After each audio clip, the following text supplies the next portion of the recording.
topik ini.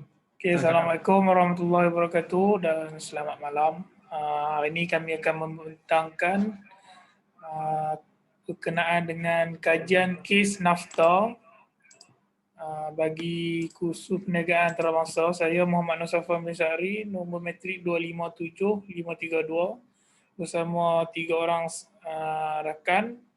Zuhaimi bin Zainal, nombor matrik 252438, Muhammad Rosdi bin Mat Saad 252304 dan Syafiq Azmi bin Syabuddin 258293.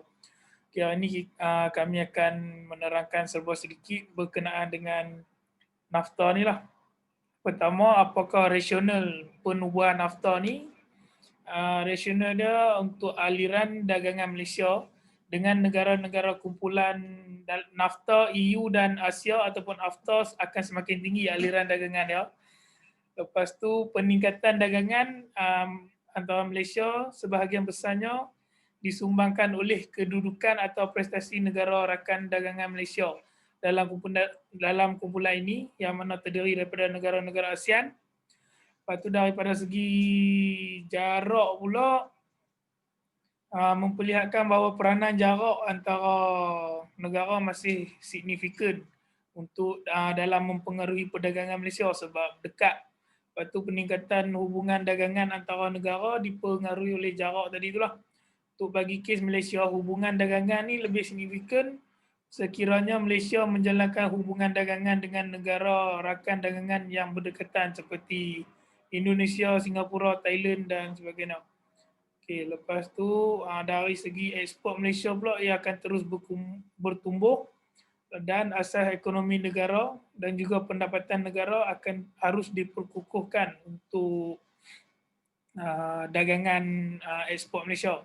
Lepas tu Malaysia juga harus menjalankan hubungan dagangan dengan negara rakan dagangan yang berdekatan bagi memperoleh keuntungan yang maksimal dengan rakan dagangan serantau.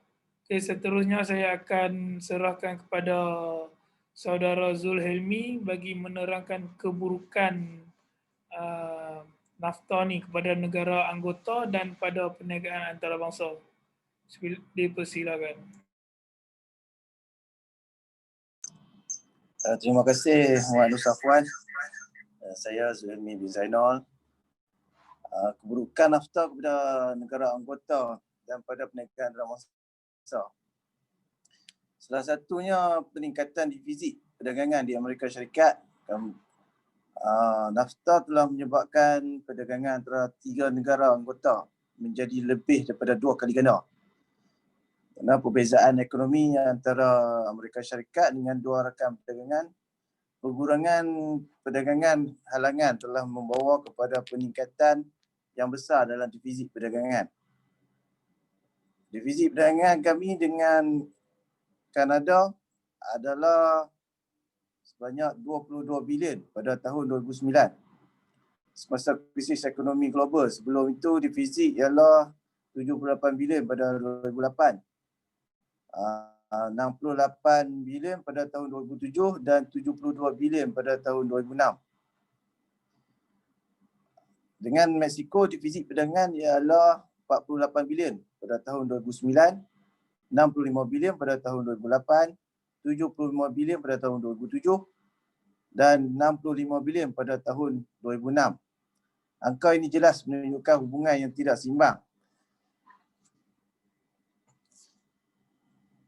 Jadi salah satu kelemahan utama struktur perjanjian antarabangsa bebas adalah hakikat bahawa ia memberi alasan besar kepada syarikat pembuatan untuk memindahkan operasi mereka ke negara dengan kos buruh dan bahan yang lebih rendah. Jadi penciptaan pekerja di Amerika Syarikat telah menurun hampir 50% sejak tahun 2000. Walaupun penduduk negara telah meningkat, NAFTA mula buka kuasa pada tahun 1994. Ini NAFTA tidak berkesan dalam melindungi pembuatan Amerika Syarikat daripada iklim ekonomi yang buruk dan mungkin telah menyumbang kepada kemerosatannya. Agak sedikit daripada pekerjaan pembuatan yang hilang itu di sumber luar negara secara khusus di Kanada atau Mexico. Tanggungjawab langsung NAFTA sepertinya terhad. Jadi upah dihapuskan, kehilangan hasil cukai dan penyatuan. Antara keburukannya. Banyak syarikat Amerika Syarikat telah mengurangkan kos secara drastik. Lebih serius ialah langkah-langkah yang diambil oleh syarikat untuk mengurangkan kos buruh mereka dan mengurangkan kewajipan cukai mereka. Akibat dari gaji yang lebih rendah untuk pekerja atau mengurangkan pendapatan cukai bagi kerajaan adalah pengurangan kualiti hidup yang diukur oleh kuasa ekonomi, individu dan perkhidmatan sosial dan infrastruktur negara.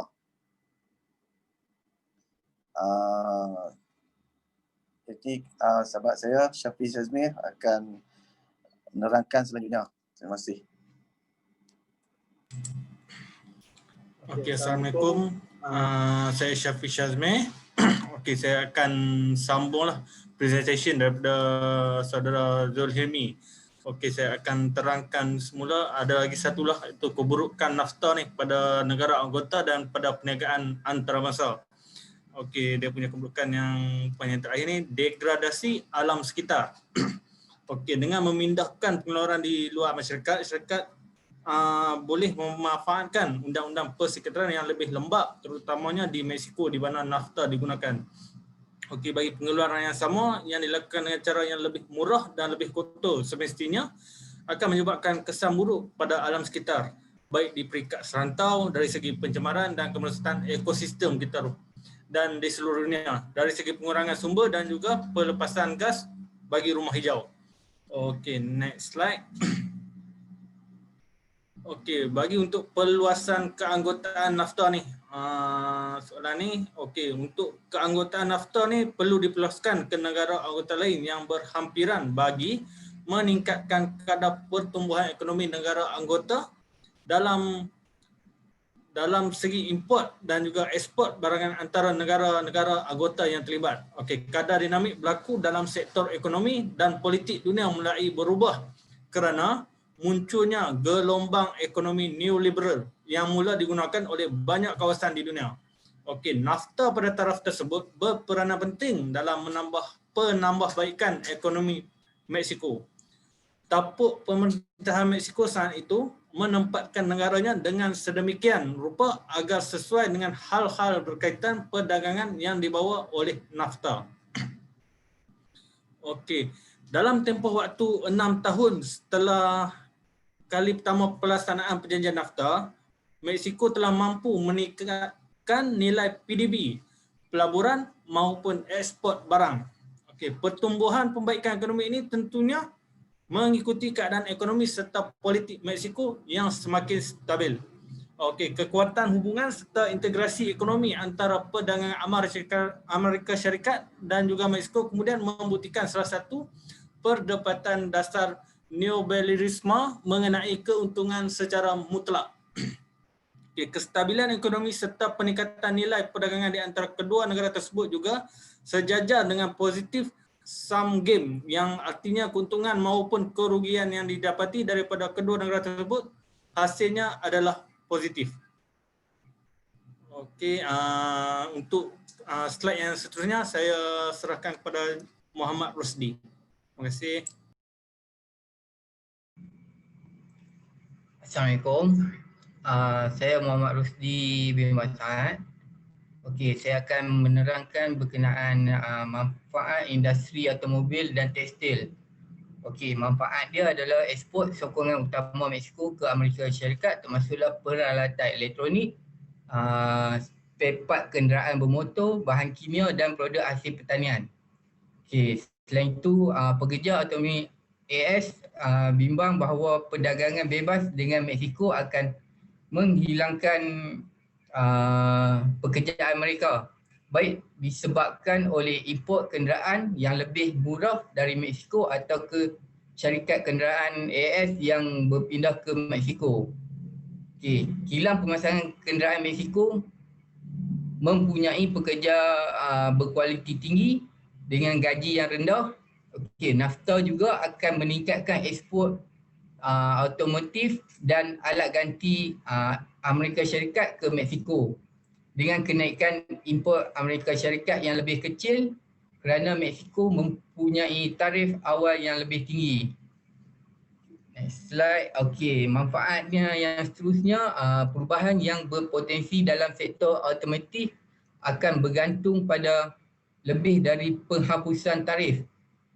Okay, Mexico juga mengalami penyimpangan yang luas di sektor automotif domestik sebelum NAFTA melalui keputusan automatik yang termasuk keperluan untuk kandungan domestik dan neraca perdagangan, hak pada import kenderaan baru sehubungan dengan jumlah penjualan. Selain itu, larangan mengimport kereta terpakai dan sekatan pemilikan asing bagi industri alat ganti kenderaan. Okay, industri pakaian Amerika Syarikat diharapkan dapat dibantu lebih sedikit dari tekstil atau tidak akan disakiti oleh NAFTA. Okay, next slide. Okey, manfaat yang seterusnya, ekonomi analisis pada masa perdebatan meramalkan peningkatan dalam perdagangan tekstil dua hala dan pakaian kerana peningkatan kecekapan di setiap negara.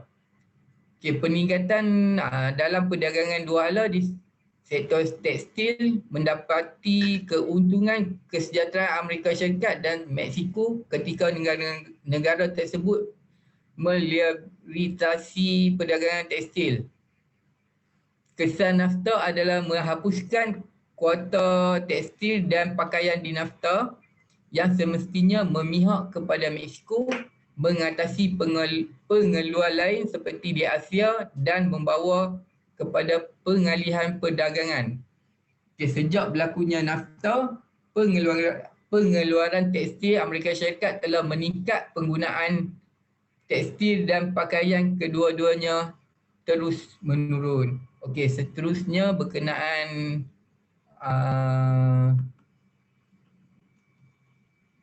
Presiden Donald Trump mahu mengkaji semula perjanjian NAFTA. Saya akan serahkan kepada Muhammad Safwan untuk teruskan. Baik, terima kasih Saudara Rosdi. Okey, seterusnya kita lihat apa yang Presiden Donald Trump pasal apa dia nak kaji semula perjanjian NAFTA ni, sebab dia nak bagi keutamaan kepada kumpulan minat domestik apabila terlibat dalam rundingan antarabangsa dan jarang akan menghancurkan keinginan para rakan perdagangan. Lepas tu kerajaan bahawa Donald Trump ni juga dia mahu kekal berkuasa dan dipilih semula. Lepas tu juga mereka ni memerlukan undi dan sumbangan kempen untuk mencapai matlamat tu, dan kumpulan yang berkepentingan korporat dan industri saja yang dapat memberikan kedua-duanya tu. Lepas tu Trudeau ni dia terus tegas kata bahawa apa-apa perjanjian dengan Amerika Syarikat dan Mexico melindungi pekerjaan kelas menengah Kanada dengan melindungi pengeluaran tenusu dan ayam domestik. Dan Trudeau ni dia wakil Kanada ni, dia terang pasal apa dia menegaskan pengecualian budaya yang dipanggil yang melindungi televisyen dan radio domestik ni dari pengambil alihan oleh konglomerat media AS termasuk dalam NAFTA yang baru tu. Okey, seterusnya NAFTA tanpa Kanada ni adalah satu situasi yang hilang untuk semua yang terlibat lah. Lepas tu Donald Trump ni juga dia mungkin tak mahu abaikan hasrat beberapa kumpulan minat sejak dia mempunyai 2 tahun tampuk pimpinan tu sebelum dia menghadapi pemilihan semula. Kebanyakan ahli parlimen di Kongres tidak mempunyai kemewahan sebagai pendekatan pantas midterm. Okey, itu saja daripada kumpulan kami berkenaan dengan NAFTA ni, kajian kes NAFTA ni. Sekian, terima kasih.